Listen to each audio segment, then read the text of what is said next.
The space around Neptune shimmered like water disturbed by a thrown stone. Then it tore open completely. Ships began to pour through the tear in space, not dozens, not hundreds, but thousands. Each vessel stretched longer than Earth's largest cities, their dark hulls gleaming with alien metal that seemed to drink in starlight. Admiral Kethvar stood on the bridge of his flagship, the Eternal Conquest, watching the final ships of his armada emerge from hyperspace. 3,000 vessels strong, the greatest fleet the Zephyrian hegemony had ever assembled. Behind him, his officers worked at control stations that pulsed with soft blue light, their movements perfectly coordinated like dancers following the same silent music. The Admiral's four eyes swept across the tactical display floating before him. The third planet from the local star glowed a promising blue-green. Water worlds were always the most valuable. The inhabitants usually surrendered quickly when they realized what they faced. This would be conquest number 48 for the hegemony. Report, Kethvar commanded, his voice carrying the authority of someone who had never known defeat. Scans complete. Admiral, replied his tactical officer, data flowing directly into her mind through neural implants. The system contains one inhabited world. Primitive chemical rockets detected. Basic satellite network. No faster than light capability. Population approximately 8 billion. Kethvar's mandibles clicked in satisfaction. Another young species that had barely crawled out of their gravity well. The humans, the name came from intercepted radio signals, had not even united their planet under one government. Their largest weapons were crude nuclear devices that could barely crack a moon's surface. Any defensive capabilities worth noting? He asked. Minimal, Admiral. A few dozen small warships in orbit around their homeworld, some armed stations around other planets in the system. Their most advanced vessels appear to be research craft and cargo haulers. Total fleet strength is negligible. The Admiral turned to face the massive view screen that dominated the front of the bridge. Earth hung there like a blue jewel, completely unaware of the doom approaching from the outer system. It was almost beautiful in its innocence. Open a channel to all ships, Kethvar ordered. Begin standard approach. Deploy sensor drones to map their defensive positions. I want this system cataloged and ready for harvest within one local day. The Zephyrian fleet began to move with the fluid precision that had conquered nearly 50 worlds. Ships arranged themselves in the classic formation. Heavy cruisers in the center, fast attack craft on the flanks, and massive dreadnoughts bringing up the rear. It was a formation that had never failed, a tactic so refined that enemy fleets usually surrendered at the mere sight of it. On Earth, emergency sirens wailed across every major city. The space telescopes had detected the alien fleet within hours of its arrival, and the images being broadcast across every network were enough to cause panic in even the most stable populations. Dr. Sarah Martinez stood in the Emergency Command Center buried 3 kilometers beneath the Swiss Alps, watching the data stream in from observatories around the world. She had spent her entire career studying the possibility of first contact with alien life. Now that it was happening, she wished she had been wrong about everything. The lead elements are already past Jupiter, reported a technician, his voice tight with barely controlled fear. At their current speed, they'll reach Earth orbit in 18 hours.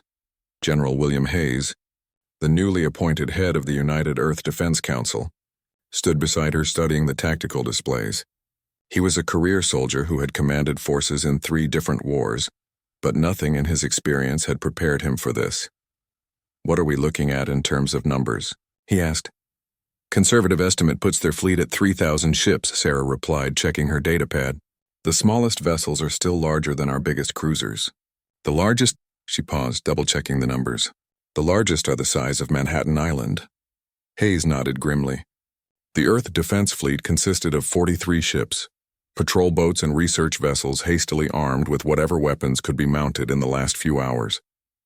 Against 3,000 alien warships, they might as well throw rocks. Sir, another technician called out, we're receiving a transmission from the alien fleet. It's being broadcast on all frequencies. Put it through, Hayes ordered. The voice that filled the command center spoke perfect English, though it carried an odd harmonic quality that made everyone's skin crawl. People of Earth, I am Admiral Kethvar of the Zephyrian hegemony. Your world has been selected for incorporation into our empire. You will surrender your government, your military, and your technology. Your people will be relocated to designated areas where they will serve the hegemony as laborers and research subjects. Resistance will result in the complete destruction of your civilization. You have 6 of your hours to respond with your unconditional surrender. The transmission ended, leaving the command center in stunned silence. Hayes looked around at the faces of his staff. Scientists, military officers, and government officials who had never imagined they would be planning humanity's last stand. Options? Hayes asked quietly. We could try to negotiate, suggested Dr. Martinez. Maybe offer them something they want in exchange for leaving our population alone. With what? Hayes replied. They've conquered 47 other worlds. What could we possibly have that they haven't already taken from someone else? Colonel James Patterson, the Defense Council's chief tactical officer, stepped forward. His weathered face showed none of the fear that gripped the others. Sir, with respect, there's only one option. We fight. With 43 ships against 3,000, Patterson smiled grimly. Sir, you're thinking like this is a traditional naval engagement. But we're not fighting in an ocean. We're fighting in our own solar system. Every asteroid, every moon, every piece of space debris between here and Neptune is potential cover, or a potential weapon. These aliens conquered other worlds by showing up in orbit and demanding surrender. They've never had to fight a species that turned their entire star system into a fortress. Hayes raised an eyebrow. What do you mean? Sir, we've had colonies and mining operations throughout the solar system for decades. Every single installation was built with dual purposes. Civilian operations on the surface, military capabilities hidden underneath. The aliens think they're looking at primitive mining rigs and research stations. What they're actually looking at is the most distributed defense network in human history. Dr. Martinez looked up from her console. James, are you saying we've been preparing for this? Not for this specifically, Patterson admitted. But every military planner for the last 50 years has been preparing for the possibility of fighting a technologically superior enemy. We learned from every guerrilla war, every desperate last stand, every time in history when someone weaker found a way to beat someone stronger. Hayes considered this. The alien fleet was moving steadily inward, past the orbit of Saturn now. In less than 18 hours, they would be in Earth orbit demanding an answer to their ultimatum. Colonel, can we actually hurt them? Sir, I don't know. But I do know that no one has ever tried to fight the Zephyrians the way we fight. They're used to enemies who think like they do. Traditional fleets meeting in traditional battles. We're not going to give them that fight. Hayes looked around the command center one more time, then activated the communications array. His response would be broadcast not just to the alien fleet, but to every human settlement from Mercury to the Kuiper Belt. This is General William Hayes, speaking for the people of Earth. We have received your ultimatum and we have our answer. He paused, thinking of every human who had ever died defending their home, every soldier who had ever stood against impossible odds. Come and take it. The message raced outward at the speed of light, reaching the alien fleet just as it passed the orbit of Jupiter. Admiral Kethvar received the transmission with something resembling amusement. In 47 previous conquests, no species had ever chosen destruction over surrender. This would be educational, he thought.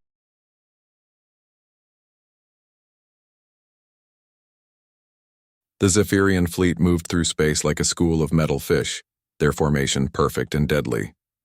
Admiral Kethvar watched the tactical display with satisfaction as his ships approached the fourth planet, Mars, the humans called it. Long-range scans showed a handful of mining stations and research outposts scattered across the red planet's surface. Primitive installations that would be swept aside without effort.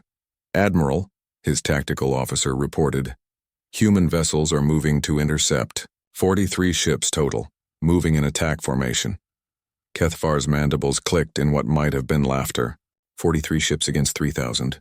Either these humans are incredibly brave or incredibly stupid. Perhaps both, sir. The human fleet came at them head-on, launching missiles while still far out of effective range. The primitive weapons struck the Zephyrian energy shields and exploded harmlessly, their nuclear fireballs dissipating against barriers that could stop a direct hit from a star. Return fire, Kethvar ordered. Destroy half their fleet. Leave the rest alive long enough to witness our power. Energy beams lanced out from the alien ships, each one capable of boiling away Earth's oceans. But as the beams struck their targets, something unexpected happened. Several human ships simply vanished. Not destroyed, but gone, as if they had never been there at all. Report, Kethvar snapped. Sir, the humans are using some kind of stealth technology. Several ships have disappeared from our sensors.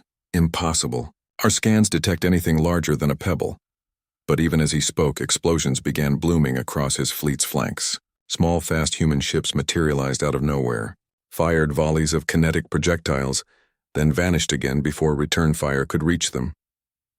Commander Sarah Chen crouched in the command center of Mining Station Phobos 7, watching her tactical display with grim satisfaction. The aliens had taken the bait perfectly, focusing all their attention on the main human fleet while ignoring the supposedly helpless installations scattered across Mars. All stations, this is Phobos Command, she transmitted on the encrypted channel. Weapons free. Light them up. Across Mars and its 2 moons, dozens of installations that had appeared to be simple mining operations suddenly came alive with weapons fire. Hidden railgun emplacements disguised as ore processors began hurling tungsten slugs at relativistic speeds. The kinetic projectiles, each one carrying the energy of a small nuclear weapon, slammed into the Zephyrian ships at velocities that made dodging impossible. The alien shields, designed to deflect energy weapons, proved useless against solid matter moving at 20% of light speed. The tungsten slugs punched through the barriers like bullets through tissue paper, tearing massive holes in ship hulls. Impossible, Kethavar snarled as damage reports flooded in from across his fleet. How did they hide weapons of this magnitude? His tactical officer's hands flew over her controls, trying to make sense of the chaos. Sir, the installations appear to be civilian mining equipment that has been modified. The railguns are using the same magnetic acceleration systems that move ore containers. More explosions lit up the void as human weapons found their marks. What the aliens had dismissed as primitive industrial equipment was revealing itself to be an integrated weapons network. Every mining laser had been overpowered into a cutting beam. Every ore hauler had been packed with explosives and turned into a guided missile. Every piece of construction equipment had been repurposed for war.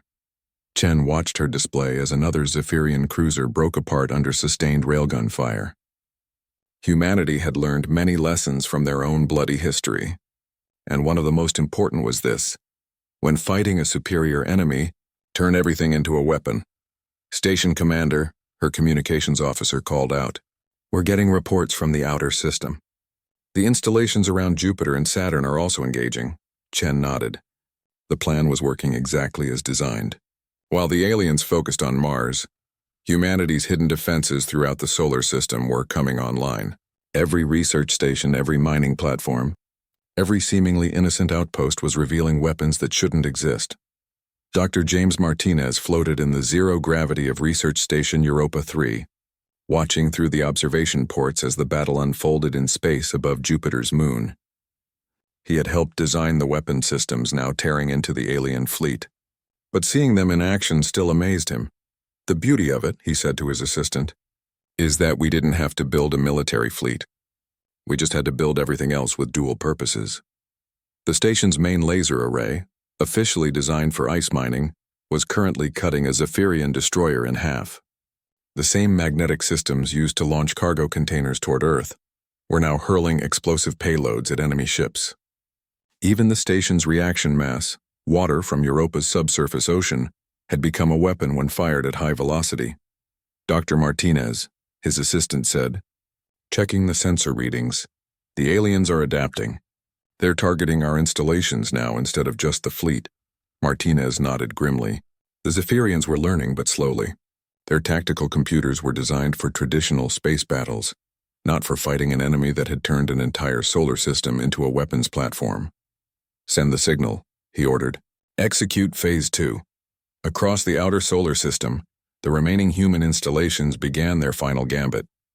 As Zephyrian ships moved in to destroy them, the installations revealed their last secret. They were all equipped with antimatter charges. Not enough to power ships or weapons, but enough to turn each station into a massive bomb.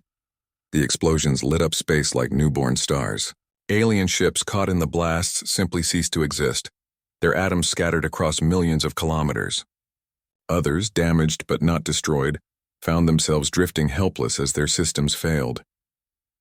Admiral Kethavar stared at his tactical display in growing disbelief. In less than 2 hours of combat, he had lost over 400 ships. 400 ships against what should have been a primitive species armed with chemical rockets. How? He demanded of his staff.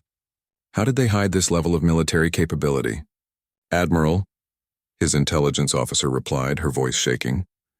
"I believe we have made a fundamental error in our assessment. The humans did not hide military installations throughout their system. They built civilian installations that could become military when needed. That's impossible. No species thinks that way.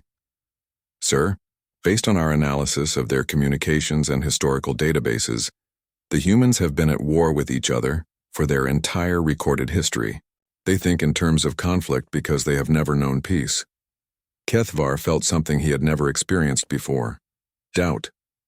The Zephyrian hegemony had conquered 47 worlds by following the same strategy. Arrive in overwhelming force, demand surrender, crush any resistance with superior technology. It had never failed. But the humans weren't fighting like any species the hegemony had encountered. They weren't trying to meet the Zephyrian fleet in traditional battle. Instead, they had turned their entire solar system into a trap. "Admiral," his tactical officer reported, "the human fleet is regrouping. They're falling back toward their homeworld." "Pursuit course," Kethvar ordered. "We will finish this at Earth itself."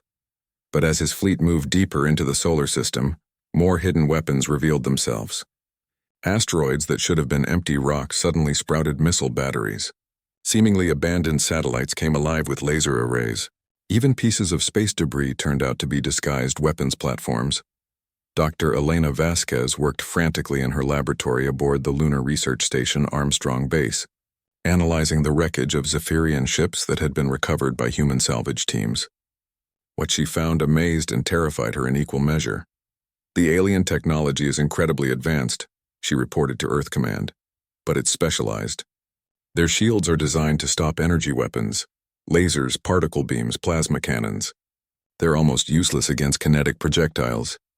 "Are you saying they've never fought anyone who used solid ammunition?" General Hayes asked over the communication link. "Sir, I think they've never fought anyone who thought to use solid ammunition. Every species they've conquered was probably trying to match their energy weapon technology. We're the first ones stupid enough to throw rocks at them. And it's working? Sir, it's working better than anyone expected. Their ship hulls are designed to dissipate heat from energy weapons, but they can't handle kinetic impact. We're basically shooting them with tank rounds at near light speed."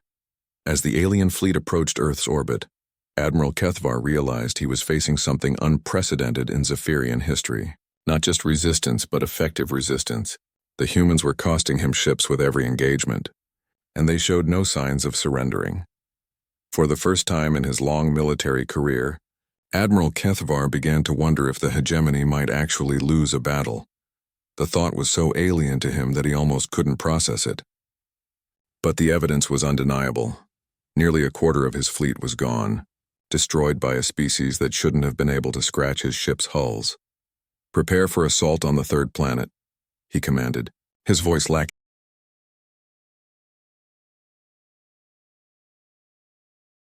The asteroid belt had become a nightmare. Admiral Kethvar stared at his tactical display, watching another squadron of his ships disappear in silent explosions. What should have been empty space was revealing itself to be humanity's greatest weapon, a field of hidden death stretching across millions of kilometers. "Report," he demanded, his four eyes fixed on the swirling chaos ahead. "Sir, we've lost contact with Hunter Squadron 7, his tactical officer replied, her voice strained. "That's the 4th Squadron this hour. The asteroids are not what they appear to be." Kethvar knew that now. What looked like natural space rocks were actually hollow shells packed with explosives, weapons platforms disguised as mining equipment, and automated defense systems that activated when his ships came too close. The humans had turned an entire region of space into a minefield. Captain Lisa Wong drifted in the zero gravity of Asteroid Station Series 9, watching the alien fleet struggle through the belt on her tactical screens. She had helped design this maze of death, working for 5 years to hollow out asteroids and fill them with weapons. "The beauty of fighting in the asteroid belt," she explained to her crew, "is that there are millions of rocks out here. They can't scan them all, and they can't tell which ones are real asteroids and which ones are our weapons platforms." On her screen, another Zephyrian ship triggered one of the hidden mines. The explosion sent chunks of alien metal spinning into space, adding to the debris field that made navigation even more dangerous. "Captain," her weapons officer called out, "we have 3 enemy destroyers approaching our position. They haven't detected us yet, Wong smiled grimly. Series 9 looked exactly like the mining station it had once been, but hidden beneath the industrial equipment were railguns powerful enough to punch holes through battleships. "Wait until they're in close range," she ordered. "Remember, once we fire, they'll know where we are. Make every shot count." The Zephyrian ships approached cautiously, their sensors sweeping the area for threats. They passed within 2 kilometers of the station before Wong gave the order. "Fire." The disguised railguns spoke as one, sending tungsten slugs racing toward the alien ships at 20% of light speed. 2 destroyers died instantly, their hulls shredded by the kinetic impact. The third managed to get its shields up, but the tungsten rounds punched through the energy barriers like they were made of paper. "All weapons continuous fire," Wong commanded. "Give them everything we have!" Dr. James Rodriguez worked frantically in his laboratory aboard Research Station Vesta 2, monitoring the quantum communication arrays that connected every human outpost throughout the solar system.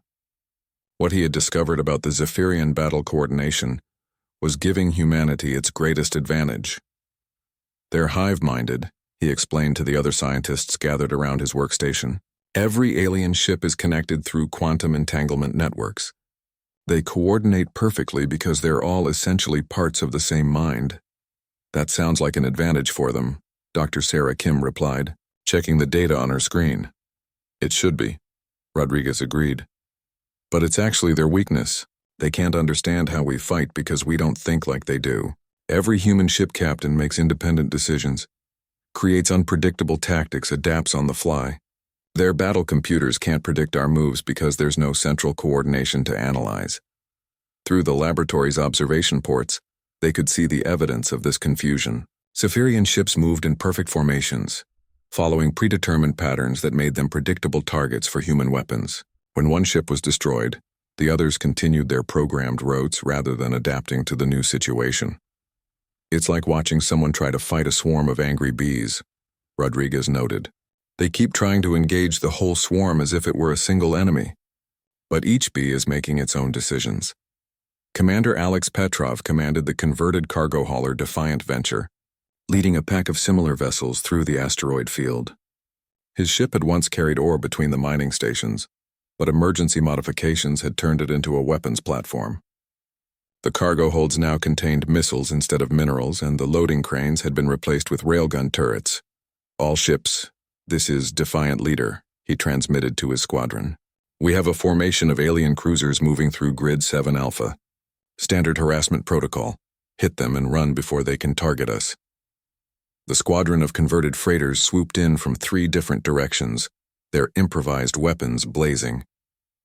They weren't trying to destroy the massive alien ships. That was impossible with their limited firepower. Instead, they were following tactics learned from Earth's naval history. Attack the enemy's sensors, damage their weapons, disrupt their communications, then disappear before they could respond effectively. "Direct hit on the lead cruiser's sensor array," reported the gunner aboard the Stellar Wanderer. "They're flying blind now." "Good work," Petrov replied. "All ships execute scatter pattern Delta. Let's see if they can track 6 targets moving in different directions." The human ships split apart like a dispersing school of fish, each one taking a different escape route through the asteroid field. The Zephyrian cruisers, their coordination disrupted by the sensor damage, opened fire wildly. Most of their shots struck empty space or shattered harmless asteroids. Admiral Kethvar was beginning to understand the magnitude of his problem. The humans weren't fighting a traditional space battle. They were conducting an insurgency campaign that spanned an entire star system. Every piece of space debris could be a weapon. Every seemingly empty asteroid could contain a hidden base. Every civilian ship could be a disguised warship. "How many ships have we lost?" he asked his staff. 738 confirmed destroyed, his tactical officer reported. "Another 200 severely damaged. The humans are bleeding us with 1,000 small cuts." "What about their losses?" "Difficult to determine, sir. They seem to have an unlimited supply of small craft. Every time we destroy one, 2 more appear from hiding places we didn't know existed." Kethvar studied the tactical display, trying to understand the human strategy. In 47 previous conquests, enemy resistance had followed predictable patterns: fleet engagements, defensive positions around major worlds, last stands at government centers. But the humans had no major fleet to destroy, no central command to capture. They were everywhere and nowhere at the same time. Professor Michael Chen sat in the deep bunkers beneath Earth's surface, coordinating the resistance through quantum communication arrays. He had studied every guerrilla campaign in human history, from ancient tribal warfare to modern insurgencies. The principles were the same whether fighting on a planetary surface or in the void of space. The key, he explained to his staff, is that we don't try to hold territory. We make them pay for every kilometer they advance, then fade away before they can bring their superior firepower to bear. They have bigger guns, but we have better knowledge of the terrain. What terrain? Asked General Hayes, joining the discussion from his own bunker. This is empty space. No, sir, Chen replied, pointing to the tactical display. This is our solar system. We've been living and working here for decades. We know every asteroid, every gravity well, every piece of debris. We've mapped every hiding place and planned escape routes from every position. The aliens are fighting in our backyard, and they don't even have accurate maps. The truth of this was becoming apparent as the battle continued. Human ships appeared from behind asteroids the aliens didn't know existed, used gravity wells to slingshot into attack positions, and disappeared into debris fields that looked empty on sensors but contained hidden bases.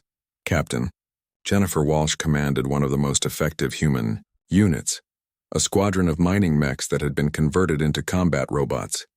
The industrial machines, designed to tear apart asteroids and extract valuable metals, proved remarkably effective at tearing apart alien ships. Remember, she told her pilots, these mechs weren't built for combat, but they were built to survive in the most hostile environment humans have ever worked in. Use that to your advantage. Her squadron of mining mechs swarmed over a damaged Zephyrian battleship like mechanical ants, their industrial tools cutting through armor plating with ease. Plasma torches designed to melt asteroids made quick work of alien hull metal. Magnetic grapples meant for moving ore containers were perfect for tearing away weapons turrets. The aliens keep trying to shoot us with their energy weapons, reported mech pilot Torres. But we're too small and too close. They can't target us without hitting their own ship. Keep cutting, Walsh ordered. We disable this battleship and that's one less threat to our people. As the human resistance continued, Admiral Kethvar made a disturbing realization. The humans weren't just defending their homeworld. They were learning from every engagement. Each attack revealed new tactics, new weapons, new ways of turning ordinary equipment into instruments of war. His own forces, despite their technological superiority, were following the same tactics that had worked against 47 other species. But the humans were adapting faster than the Zephyrians could modify their strategy. Sir, his intelligence officer reported, we're detecting massive energy signatures from the direction of the third planet. Earth hung before the approaching Zephyrian fleet like a blue jewel, seemingly defenseless and vulnerable. Admiral Kethvar allowed himself a moment of satisfaction as his sensors showed the human homeworld's orbital defenses, a pathetic collection of space stations and weapon platforms that his remaining 2,000 ships could sweep aside without effort. Finally, he muttered to his tactical officer, a conventional battle. No more hiding behind asteroids or disguising weapons as mining equipment. But Captain Alex Rodriguez, commanding the Earth Defense Fleet flagship Indomitable, had other plans. His small fleet of 90 ships, a mix of military vessels and armed civilians, moved to intercept the alien armada in what appeared to be humanity's final desperate stand. All ships, Rodriguez transmitted on the open channel, standard attack formation. We hold them here or Earth falls. The human fleet arranged itself in a classic defensive line between the alien armada and Earth's moon. To Admiral Kethvar, it looked like every other fleet engagement he had fought. Predictable, conventional, doomed to failure against his superior numbers. Begin the attack, he ordered. Destroy their fleet, then bombard their planet into submission. The two fleets met in the space between Earth and Luna, energy beams and missiles filling the void with deadly light. The human ships fought bravely, but they were hopelessly outnumbered. One by one, they began to fall under the concentrated fire of the Zephyrian fleet. Rodriguez watched his ships dying around him, each loss a knife in his heart. But he forced himself to maintain the charade, to make the aliens believe this was humanity's last desperate gambit. Every minute he could hold their attention was another minute for the real plan to unfold. Sir, his tactical officer reported, We've lost the Yorktown and the Berlin. The Mandate is taking heavy damage. Hold the line, Rodriguez replied grimly. Whatever it takes, hold the line. 3,000 kilometers away, hidden in the shadow of Luna's far side, engineer Maya Patel made the final adjustments to the most ambitious project in human history. Project Damocles had taken 6 months to prepare, using every piece of space-based industry humanity possessed. All stations report ready, she announced to the command team gathered around her workstation. Ion drives are at full power. Targeting computers are locked. We have firing solutions for the entire alien fleet. Professor Elena Vasquez floated beside her, checking the calculations one more time. Maya, are you absolutely certain this will work? If we're wrong about the orbital mechanics. Elena, we've run the simulations 1,000 times, Patel replied, her fingers dancing over the control interface. The asteroids have been accelerated to exactly the right velocities. The timing is perfect. When they hit that fleet, it's going to look like the hand of God reached down from heaven. What the Zephyrians didn't know was that humanity had spent months secretly moving asteroids throughout the inner solar system, using ion drives disguised as mining equipment. Human engineers had slowly and carefully positioned hundreds of space rocks in precise orbits around Earth and Luna. To alien sensors, they looked like natural debris, chunks of rock that had been captured by gravitational fields over millions of years. In reality, they were the largest kinetic weapons ever created, guided by AI systems and accelerated to devastating velocities. Initiate Damocles, came the order from Earth Command. Patel's hand hovered over the activation control for a moment, thinking about the months of preparation that had led to this moment. Then she pressed the button that would change the course of the battle. Damocles is active. Time to impact 60 seconds. Throughout space around Earth and Luna, asteroids that had been drifting innocently in stable orbits suddenly came alive with thrust. Ion drives, hidden within artificial craters, began pushing the massive rocks toward predetermined intercept points. The asteroids moved slowly at first, then faster and faster as they built up momentum. Admiral Kethavar was focused entirely on the human fleet in front of him when his sensors began screaming warnings. "Admiral," his tactical officer shouted, her voice filled with panic. "Massive kinetic projectiles incoming from multiple vectors. Impact in 30 seconds, what?" Kethavar spun to stare at his display, unable to understand what he was seeing. Dozens of asteroids were converging on his fleet from every direction, above, below, and from both flanks. But that was impossible. Asteroids didn't move in coordinated attacks. Where did they come from? He demanded. "Sir, they appear to be natural space debris that was already in orbit around the planet, but they're all moving on intercept courses. This can't be coincidence." The truth hit Kethavar like a physical blow. The humans hadn't just weaponized their industrial infrastructure, they had weaponized their entire solar system. Every piece of space debris, every chunk of rock, every seemingly harmless object had been positioned and prepared for this moment. "Emergency evasive action," he commanded. "All ships scatter." But it was too late. The asteroids, accelerated to incredible velocities by months of continuous thrust, slammed into the Zephyrian fleet like the hammers of vengeful gods. Each impact released the energy of multiple nuclear weapons, vaporizing alien ships instantly. Captain Rodriguez watched in awe as the trap was sprung. Asteroids the size of skyscrapers smashed through the alien formation, each one guided with precision to strike the largest enemy vessels. The perfectly ordered Zephyrian fleet dissolved into chaos as ships tried desperately to avoid the incoming barrage. "All human ships," Rodriguez commanded, "break off engagement and move to safe distance. Let the rocks do their work." The battle became a turkey shoot. Alien ships, their attention focused on dodging the asteroid bombardment, became easy targets for the human fleet's conventional weapons. Energy shields designed to stop directed energy weapons were useless against multi-ton chunks of rock moving at 20% of light speed. Admiral Kethavar watched, in horror as his fleet was systematically destroyed by flying mountains. Ships that had survived the conquest of 47 worlds were being smashed to pieces by weaponized debris. "How?" he gasped, staring at the tactical display. "How did they coordinate an attack like this?" "Sir," his intelligence officer replied, her voice shaking. "Based on the precision of the impacts, they must have been planning this for months. Maybe years. Every piece of space debris in this system has been positioned as a weapon. That's impossible. No species thinks that far ahead. Admiral, I believe we have fundamentally misunderstood what we're fighting. The humans didn't build a defensive fleet to protect their world. They turned their entire star system into a weapon. The asteroid bombardment continued for 20 minutes, each wave of impacts further devastating the alien fleet. When the last guided asteroid found its target, nearly 800 Zephyrian ships had been destroyed.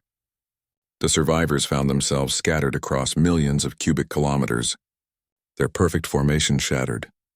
Dr. James Patterson worked frantically in the Lunar Command Center, coordinating the next phase of the assault. All hidden platforms, you are cleared to engage. Repeat, all hidden platforms are weapons-free.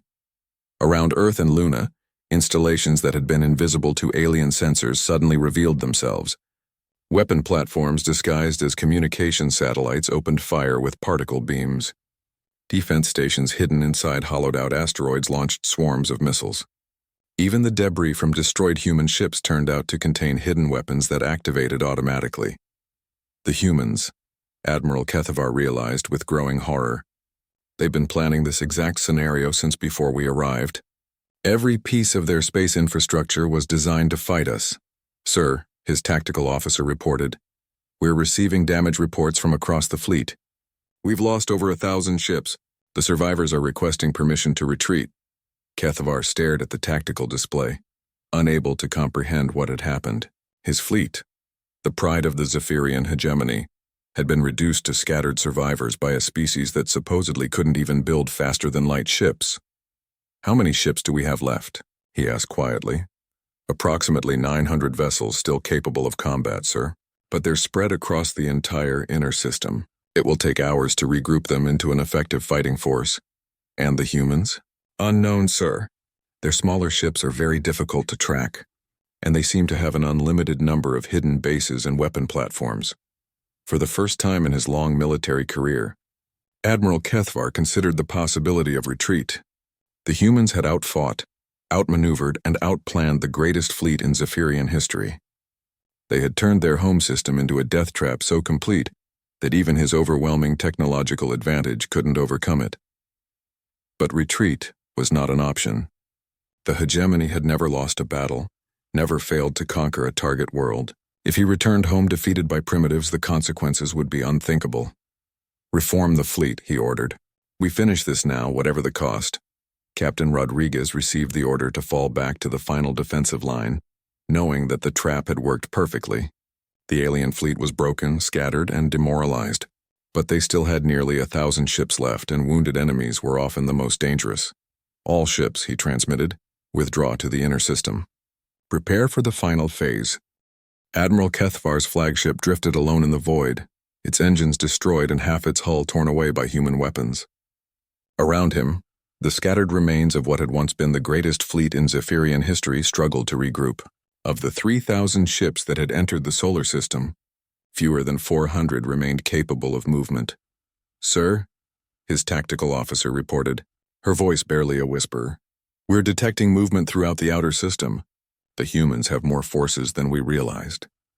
Kethavar turned his attention to the long-range sensors, trying to understand what his officer meant. What he saw filled him with a new kind of dread. Ships were moving toward his position from every direction, not dozens but hundreds. They emerged from behind asteroids, detached from space stations, and appeared from hiding places that sensors had missed entirely. Where did they all come from? He asked. Sir, I believe every human installation in this system was equipped for combat. We're not fighting a planetary defense force. We're fighting an entire civilization that has been militarized from top to bottom. Colonel Michael Thompson commanded the operation from a hidden base in the Kuiper Belt, far beyond the orbit of Pluto. For months, his teams had been preparing for this moment, the systematic hunting of any alien survivors who might try to escape and report back to their empire. All units, this is endgame control, he transmitted on the quantum communication network that connected every human outpost. The aliens are trying to retreat. Do not let any ship escape this system. The response came from across billions of cubic kilometers of space, from research stations around Jupiter to mining platforms in the asteroid belt, from hidden bases on distant moons to converted cargo ships in the outer system. Humanity's children answered the call. The Zephyrian survivors found themselves surrounded by enemies they had never detected. Dr. Sarah Martinez led a squadron of converted research vessels from Europa Station, their scientific equipment replaced with improvised weapons. Captain Lisa Wong brought her mining crews from the asteroid belt, their industrial mechs modified for combat. Even the crew of the Deep Space Monitoring Station at the edge of the system joined the hunt, their long-range sensors guiding other ships to intercept fleeing aliens. "This is impossible," Admiral Kethvar muttered as he watched human ships converge from every corner of the solar system. How did they spread so far? How did they hide so many vessels? His intelligence officer checked her remaining sensors, trying to make sense of the tactical situation. "Sir, based on our observations, I believe the humans have been colonizing their solar system, not for resources or research, but specifically to prevent what we're doing now. Every outpost, every colony, every research station was positioned to create overlapping fields of fire. That level of planning would take decades." "Yes, sir. I believe the humans have been preparing for invasion since they first developed space travel." The truth was both simpler and more complex than the aliens understood. Humanity had not been preparing specifically for the Zephyrian hegemony.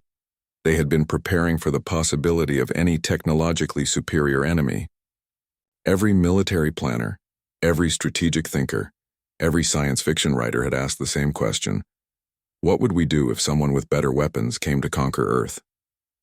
The answer was to make conquest impossible by spreading humanity across their entire solar system and turning every settlement into a potential military base. It was paranoia elevated to the level of species survival strategy. Captain Jennifer Walsh piloted her mining mech through the wreckage of the alien fleet, hunting for survivors. Her mechanical suit, designed for asteroid mining, had proved remarkably effective at tearing apart alien escape pods. "Control, this is Mech 7, she reported. "I've found another group of survivors trying to reach the edge of the system. Looks like a damaged escort carrier with about 50 crew." "Understood, Mech 7, you know your orders." Walsh nodded grimly. The orders were clear. No alien ship could be allowed to escape and report back to the hegemony. Humanity's survival depended on the complete destruction of the invasion fleet. She activated her plasma torch and moved toward the crippled alien ship. Dr. Elena Vasquez worked in her laboratory aboard the research station Titan Base, studying the Zephyrian prisoners that had been captured during the battle. What she learned filled her with both fascination and horror. "They're from a hive mind species," she reported to Earth Command. "Individual creativity is almost unknown to them.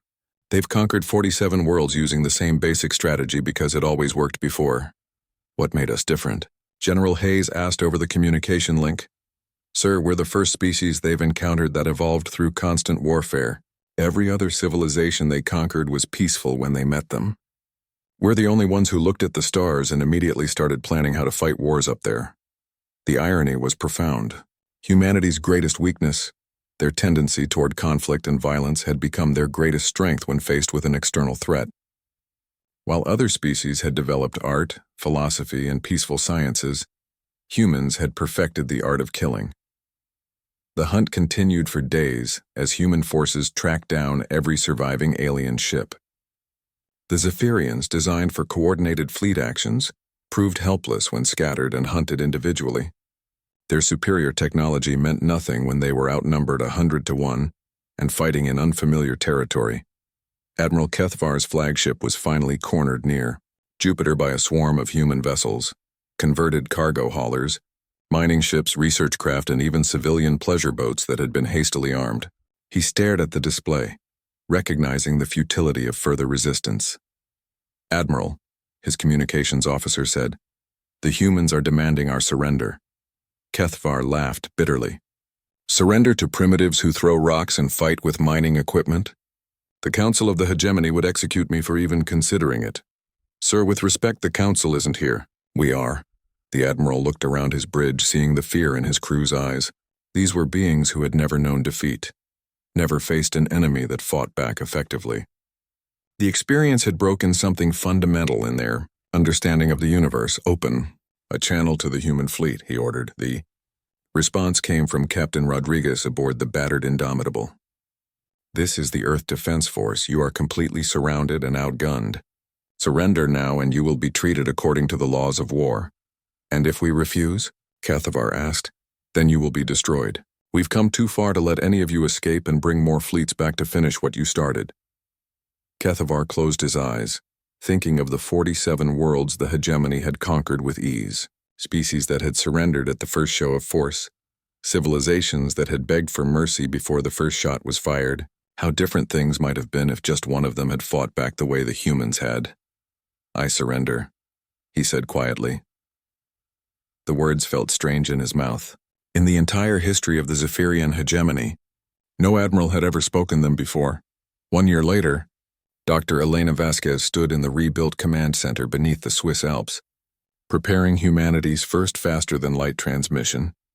The technology had been reverse-engineered from captured Zephyrian equipment, combined with human innovation to create something new. Are you sure about the message content? General Hayes asked, reviewing the text one final time. Sir, the galaxy needs to know what happened here, Vasquez replied. The Zephyrian Empire was the most powerful military force in known space. If they could be defeated, it changes everything. Hayes nodded and activated the transmitter. The message began its journey across the galaxy at faster-than-light speed, carrying humanity's first words to the cosmic community. This is Earth, broadcasting to any civilization that receives this message. We are humanity, a young species from the third planet of the Sol system. Recently, we were invaded by the forces of the Zephyrian hegemony, 3,000 ships carrying weapons capable of destroying worlds. We want the galaxy to know that we are not aggressors. We do not seek conquest or empire. We hope to meet other species in peace and friendship, to share knowledge and culture, to build a better future together among the stars. However, we also want the galaxy to know that we are not victims. We will not be enslaved, conquered, or destroyed. Any species that approaches our world with peaceful intentions will find welcome here. Any species that comes with hostile intent will discover why none of the 3,000 ships of the Zephyrian hegemony survived to tell their tale. We are humanity. We are here, and we are not going anywhere. The transmission raced outward through hyperspace, carrying humanity's declaration to every corner of the galaxy. On worlds throughout known space, alien civilizations received the message with amazement and, in some cases, fear. The species that had seemed destined for conquest or destruction had instead fought back with a ferocity that defied understanding. They had turned their entire solar system into a weapon and proven that superior technology was no guarantee of victory against an enemy willing to use every resource at their disposal. In the depths of space, the scattered wreckage of the Zephyrian fleet served as a monument to the folly of underestimating humanity.